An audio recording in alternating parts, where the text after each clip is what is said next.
All right, so boom, it is I, the diligent, vigilant, meticulous, sagacious, conscientious, analytical, methodical individual, the Chiseled Adonis, and we are officially on the road to WrestleMania 42. Now, with that being said, the Royal Rumble is officially in the rearview mirror, and we had some interesting conclusions. Number one, Liv Morgan won the Women's Royal Rumble. Roman Reigns won the Men's Royal Rumble. Drew McIntyre retained his WWE Championship, and Gunther retired AJ Styles. First and foremost, let me just say this regarding AJ Styles. I'm not completely disappointed with the finish. I'm shocked that it happened for his retirement so early. However, sleeping on it and then, of course, live on stream talking with the audience does make sense that he would start his WWE career in Royal Rumble 10 years ago, and ultimately his career in WWE would end at Royal Rumble 10 years later. Now, albeit Monday Night Raw is tomorrow evening, so there's a possibility maybe they can end up swerving in the story. But I've said this time and time again, when wrestlers announce they're going to retire or they put their career on the line, my opinion, and I recognize nobody really retires in the wrestling business, but in my opinion, you gotta have some level of integrity when you say stuff like that. Albeit Cena might be the first person who actually honors that. Stone Cold, to a degree, did honor it until, he came out of retirement for the main event match with Kevin Owens. Shawn Michaels had honored it and then came out to the match in Saudi Arabia, the tag team match with DX taking on the Brothers of Destruction. But all that being said, if Styles said, hey, he's going to retire, especially a month after we saw Cena say, hey, that's it, Goldberg, get retired, I would just hope that we don't see Styles step back into the ring. But of course, his career is synonymous with TNA. So ultimately, if that's the place that he goes to go and end his career, although I'm not a big fan of it just being a lateral move, well, maybe not so much a lateral move because TNA is not on the same level of WWE, but the two companies have partnered together. So it's highly plausible that he could mess around and cross paths with WWE guys. So it leaves a sour taste in my mouth, but that's neither here nor there. AJ Styles, well done. And truly, I'm not upset at the finish because I think Gunther is truly the best heel in the business, and they should continue to push him to the moon. And in my opinion, if you don't like Gunther, that's cool. But if you think Gunther can't wrestle, or he's bad for business, or he's just 100% boring, he's not interesting, to a degree, I gotta look at you with a side eye. I don't know if you know ball like that. I don't know if you know real graps like that, because he's legitimately a wrestler's wrestler, but that's a conversation for a different time. Drew McIntyre retained. I think that was the right call. No disrespect to Sami Zayn, but as far as I'm concerned, he ain't world champion material. At least not at this stage. Not at this stage. Getting ready for WrestleMania 42. This is not the time for Sami Zayn. You could maybe have him go and win a championship at any point between, let's say, a Survivor Series and maybe, Money in the Bank is late this year, so maybe between like a Survivor Series and maybe a SummerSlam, during the I don't want to say off season because there's no off season in WWE, but the leading into the pinnacle of the most important, the granddaddy of them all, Sami Zayn, you're not that guy. At least in my opinion. Things can be subject to change in the future, but where he is right now, he ain't that guy. Women's Royal Rumble started off incredibly slow. In my opinion, the first 45 some minutes, all filler. All filler. Why Charlotte was in there as long as she was, the only thing that she did, eliminate Nia Jackson and mistakenly appeared to have eliminated Alexa Bliss despite the fact that we saw Nia pull her out. Then, filler. Standoff with Becky Lynch. Filler. Standoff with Tiffany Stratton, and then that's it. Then she's out of there. She did not need to be in the match as long as she was. There wasn't anything that was there that was truly memorable. I'm so tired of WWE constantly for the Iron Woman or Iron Man in either the man or the Women's Royal Rumble. Back in the day, for all intents and purposes, somebody who was in the match for as long as they were, the person who was in there the longest period of time, at least in the OG Rumbles, midway through the 2000s, a little bit in the early 2010s, but not really, that person was a prominent figure and a staple in that match. We don't have that now. We just got folks sticking around just for the sake of sticking around, right? But overall, where the Women's Royal Rumble became absolute cinema. Last Legend eliminates the Bellas. Oh, I was losing my mind on stream. That grandmother Natty was in the match too long. And once she finally gets eliminated, Nikki Bella's music hit, then Brie Bella came back, they eliminated Lyra Valkyria and Big Booty Bailey. I was livid. But Lash Legend took both of those damn Bella Bimbos out. And from that moment on, the Women's Rumble was cinema. Absolute cinema. It was beautiful, and the right woman won. The only disappointment that I kind of had with the execution was how fast Liv took out Raquel. But overall, it was the right call.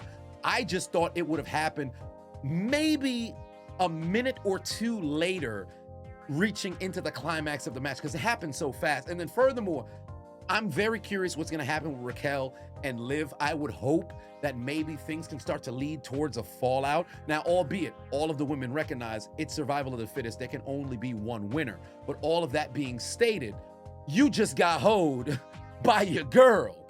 Same lady who you won numerous different tag team championships with.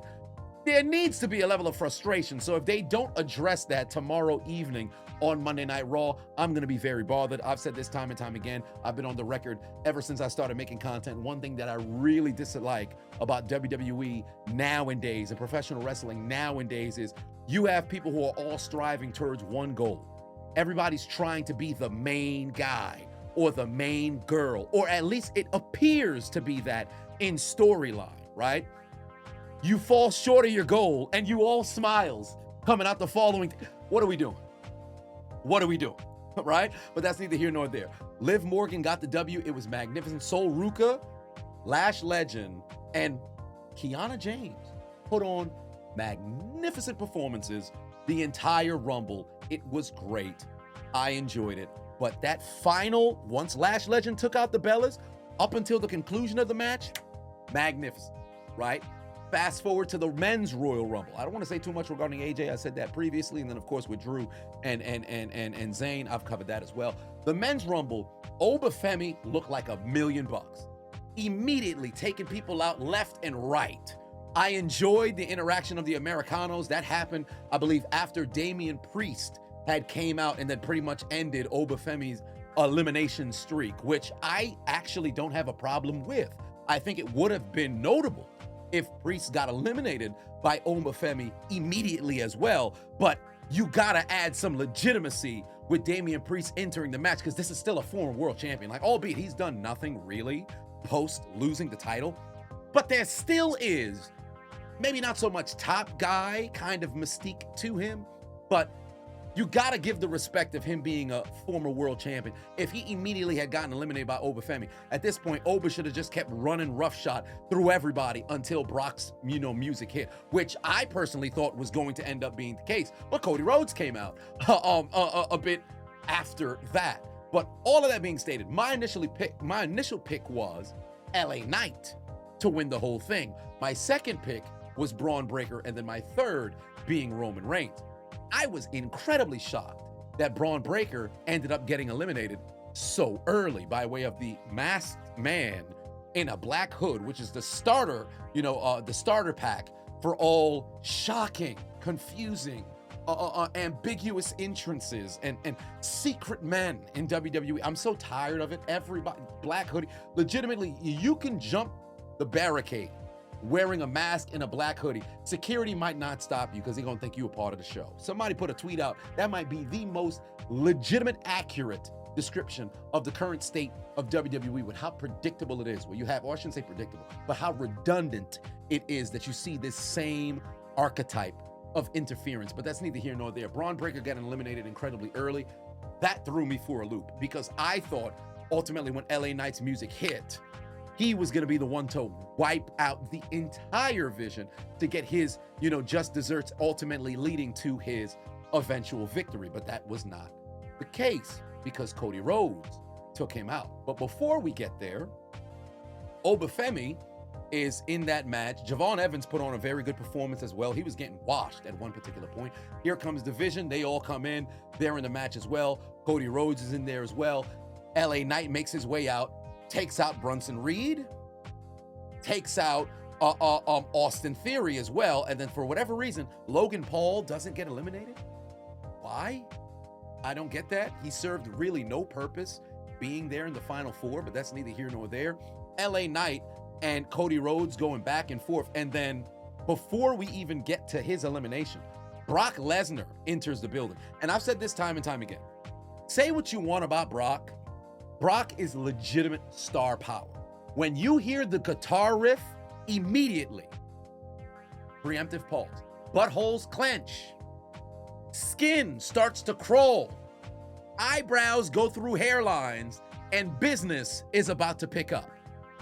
He is truly the last ass kicker, if you will, in the industry, because he's incredibly legitimate. And I saw a ton of different tweets come out where people were saying, oh, he's very selfish. He only picks and chooses who it is that he wants to sell for. When Ilya Dragunov was throwing chops in the corner, those knife edge chops, he didn't sell it. First and foremost, this isn't the first person to ever not sell the chops. They had people sharing clips, and for those who know ball, no grabs. You know, Sting used to do that, and Hawk, Animal used to do that. In fact, for Flair, when Flair was at the top of his game, right? And Ilya, for all intents and purposes, he's no Flair at this stage in his career. All that being stated, Brock doesn't need to try to make somebody like Ilya look like he's somewhat dangerous, especially this stage of Brock.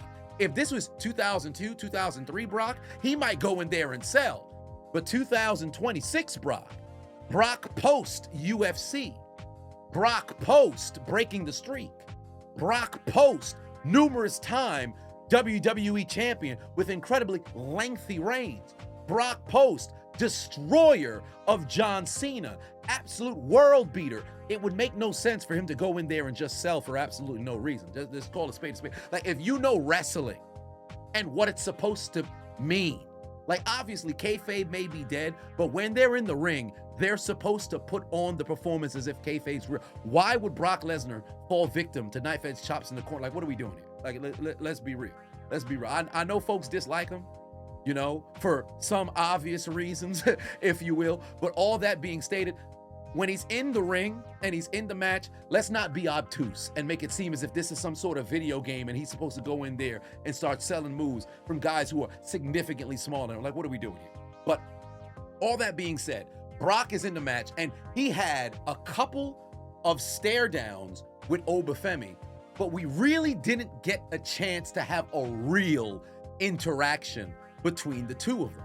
We had some times in which Oba went for maneuvers. Brock was able to get out the way. I believe he got a German suplex in as well. But then outside of that, we didn't get no real, actual interaction, because they kept getting interrupted by entrances. Now, to my knowledge, if I'm not mistaken, the Royal Rumble before, entrants would come out every 2 minutes, wasn't it? Or at least some 90 seconds. They were breezing through entrance left and right, and there was no consistency. There was at one point in which I timed it, and every single time entrants were coming out at different times. Some folks would come out a minute from when the buzzer sounds. Other folks would come out a minute after they made it to the ring. Some folks would come out 2 minutes after. Jey Uso came out from the crowd, and that's a conversation in and of itself. That took the longest entrance of all. So you mean to tell me if I'm just somebody who's taking my sweet time, the clock doesn't start for the next person to make their way out? Like, what are we doing here? Now, with that inconsistency happening, you ain't get the opportunity to really have the face-offs in the ring. Like, why was it that they constantly, it was on 3 different occasions where it's Obafemi and then Brock Lesnar, where they couldn't actually have a real interaction because the buzzer got a sound and they got to make the camera go to the top of the ramp for somebody else to come out here. Like, what are we doing here? Now, fast forward, Jey Uso makes his way out. Coming through the crowd in the Royal Rumble, ridiculous. I've said this time and time again. I'm so sick of the yeet. I need the yeet to die. They took away main event Jey Uso. The I'm gonna get you, Jey Uso. The hand point with 4 fingers facing towards his opponent. They got rid of that Jey Uso, replaced him with this yeet business. Now, albeit he moves merch like a motherfucker, but does that mean that it's gonna completely, is that worth killing the mystique and the character that he had post Bloodline for him going on his own? Like, this is ridiculous. He spent all this time yeeting in the doggone crowd. You're the reigning Rumble winner trying to go back to back like Cody Rhodes did. And you are in the crowd yeeting left and right. Makes his way to the ring, super kicks a couple of people, then proceeds to get onto the top rope, talking about, oh, before he went there, talking about run it back. I've said time and time again, I said this for the last 7 months. Actually, how long has it been since they've been doing this running back? It's been a while. Matter of fact, when I went to SummerSlam, they was doing the running back shit then, and I still said this was ridiculous. So well over 7 months, I've been on the record. Stop with this run it back. If it's no longer organic, because it's incredibly forced if every single time you're doing it. And furthermore, it's ridiculous in big matches. I said at War Games, it was disrespectful. Royal Rumble, it's downright retarded. It makes no sense. This man steps up onto the turnbuckle. He on the second buckle. He running it back, doing the, nobody walked over and threw this dude over? Nobody? What are we doing? And in the midst of his entrance, making his way down to the ring, Brock Lesnar gets eliminated by Cody Rhodes and LA Knight. Cody and LA Knight come together to eliminate the world beater that's Brock. And Brock had taken out Obafemi, right? So they could have done something to make that seem like a huge moment, because I believe those two have to clash, especially before Brock retires, which I believe he's going to retire at the in SummerSlam. But that's a conversation for a different day, talking about how I'd love to fantasy book, Brock Lesnar for this final 8, months of his career. But all that being stated, Oba gets eliminated. We didn't really get an opportunity to truly have that face-off between him and Lesnar. I thought them two should have cleared, the ring of a number of different people. Some folks get eliminated, other folks get thrown out of the ring, or maybe they get slammed, suplexed to where they roll from underneath the ring, and then it's just Brock and Oba one-on-one inside the ring, leading to Oba's elimination, and then ultimately you have Brock's elimination happen after. But Jey Uso's in the middle of his entrance. Everybody eating, cameras is cutting to where Jey Uso is at. Then they do a sharp cut back to Brock getting thrown out of the Rumble. Brock Lesnar's elimination took a back seat to Jey Uso's entrance. What are we doing? What are we doing? Ridiculous. It makes absolutely no sense, right? And I was shocked that Brock didn't start to run roughshod on the individuals who are ringside or the people who are in the ring. Get back in there and start slamming absolutely everybody to where security got to go and get him out of here. Because there was a moment in which Brock Lesnar got eliminated. He was on the far cam, right? And he was walking along the side. So I thought Brock was going to intercept Jey Uso and perhaps start suplexing him to make him look incredibly goofy for coming through the crowd. We didn't get that either. Brock just disappeared. He left through the timekeeper's area and then walked to the back that direction. But I was dumbfounded, right? So Jey Uso's doing this whole, shindig. Roman Reigns makes his way out, right? And I believe LA Knight may have gotten eliminated by Cody Rhodes before Roman made it to the ring. Escapes me right now. All I know is Rhodes overcomes what was the Scorpion Death Drop from LA Knight, counters, hits a disaster kick to get LA Knight out of here. I was disappointed that LA Knight was gone again, and I don't know when they're gonna pull the trigger on him, but absolutely sucks that he didn't get a chance to win here. They got to get my boy LA an opportunity, fam, because the people are still behind him, but that's neither here nor there, right? Let's continue with the remainder of the Royal Rumble. Cody Rhodes is still going. Roman Reigns' music hits. Roman makes his way out and looks like $1 million. Everybody is on notice. Here comes Roman. There were multiple different times in which Roman was inside that ring where they tried to make him and Cody's stare down mean something. It's not the same if you constantly have to have it get interrupted by way of somebody making their way to the ring. Remember when Austin and Rock locked eyes? If I'm not mistaken, that was towards the tail end of the 2001 Royal Rumble. where Austin was in the corner, Rock was in the corner, and they never interacted with each other until that moment. We gotta have stare downs to where you truly can have the individuals get time with the stare down. They messed up with Brock and Oba. They messed up again with Cody and Reigns. It was hilarious, a moment with Reigns where he ended up, once he entered into the match, Uso, for whatever reason, tried to go running back a third time. Then when the music hit, he punched his cousin in the face, or I should say his nephew in the face, because for all intents and purposes, for people who didn't know, Roman's actually their uncle. That's a different conversation though. One way or another, Roman came in, looked like $1 million, took care of business. Fast forward towards the tail end of the match, Cody Rhodes doesn't have enough to go and get the W. Randy Orton enters into the match, starts to RKO folks left and right. He ends up not having enough to go and get the W either. And then Roman Reigns ultimately ends up leaving with the victory. And I'll say this much. I think the right guy won. Ultimately, I wanted it to be LA Knight, but for who was remaining in the field, I think Roman was the right guy to go and get the W. And truly, in the essence of what wrestling is supposed to be about. Box office, money, putting people in seats, putting butts in seats. Roman's that guy. He is. Say what you want about him, he is. And truly, 2 years, and I've seen discourse left and right about it, but for 2 years, he's been out of the title picture. He ain't been there. Cody's been QB1. Where's the product been? When Roman was the champion, the mystique of the unbeatable champion, it was real. And furthermore, it was a situation where every single title match, folks was sitting on their hands, waiting. People were standing up, sweating to see what the conclusion was going to be. Albeit in the final year, 2023 to 2024, it was ass because every single match ended the same way. Solo Sikoa coming in with a doggone hoodie, maybe going and interfering, Samoan Spike, that was ass. But 2020 to 2023, sent him every single time.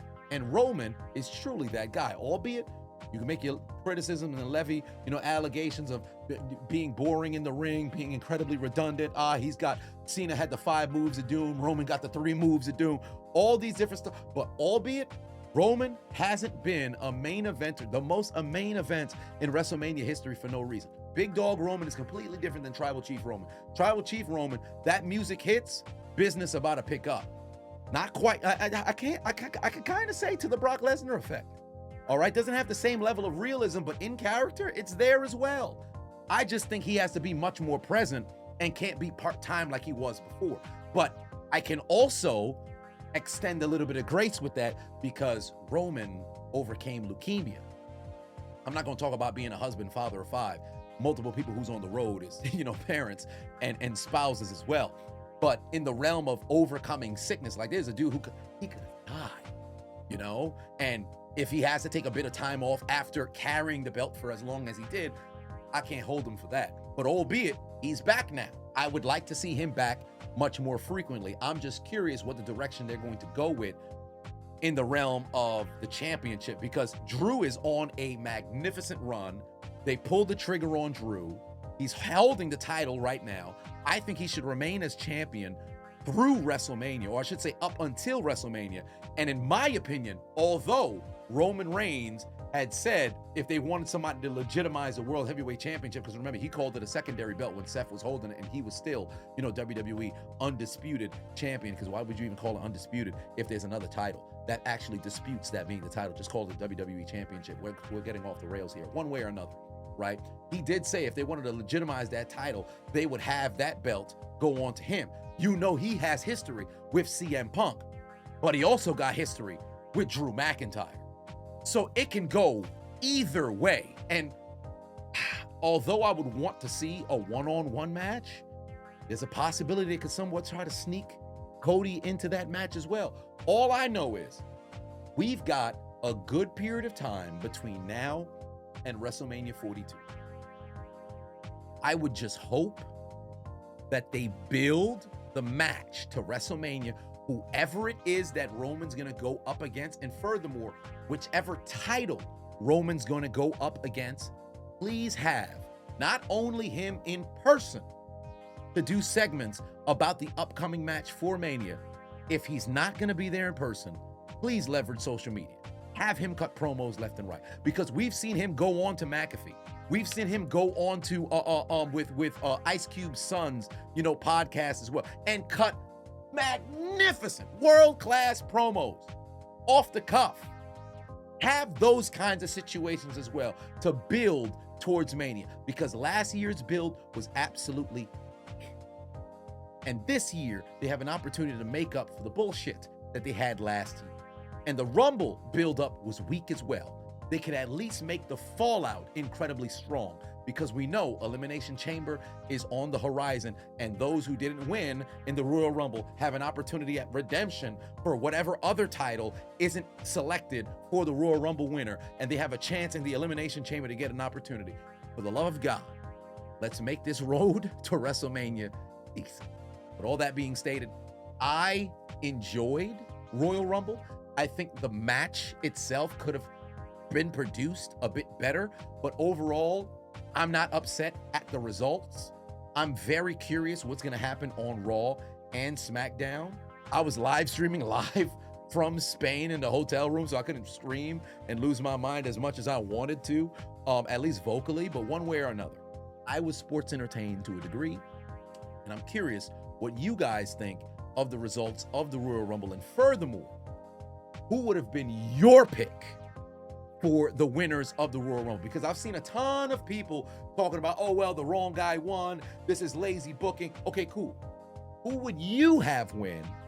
And what angle would you have that person enter going into WrestleMania? Because there's a lot of folks who was saying, man, I wish it was somebody who's like an upstart who can go and get the W. But you got to remember, this is still a business at the end of the day. This ain't no 2K, 26, where it's like, all right, bet. Hey, I just have this upstart rookie go and win, the Royal Rumble. I would have loved if Obafemi messed around and got the W, and then you push him to the moon. But then ultimately, you're going to need a credible champion who's going to put some butts in the seats. So when you have that upstart rookie go against them, right? There's situations where there's levels to this, that gets overlooked. But overall, let it be known in the comment section. What do you guys think of the Royal Rumble? Do you think the right person won? If not, who would you have go and win? And ultimately, what direction would you have them go leading into WrestleMania 42? The biggest game of the year is officially here. It's the Seattle Seahawks and New England Patriots that do battle for the championship, the Lombardi Trophy in Super Bowl 60. And Underdog is still here running the same promotions. All new members get a Give Me pick alongside playing your first $5. You get $75 in bonus fund. And again, personally, Underdog has been magnificent for me this year. And all playoffs long, I continued to get W's. Plus, keep in mind, my preseason pick'em hit as well. It's victory left and right for me. But remember, there's no guarantees. So what are you waiting for? Do yourself a favor right now and win big by either scanning the QR code on the screen or clicking the link down in my description. Download the Underdog app. Use promo code Adonis, ADONIS, and all new users receive a Give Me pick for Super Bowl Sunday. Plus, remember, play $5, your very first $5, and you'll get $75 in bonus fund.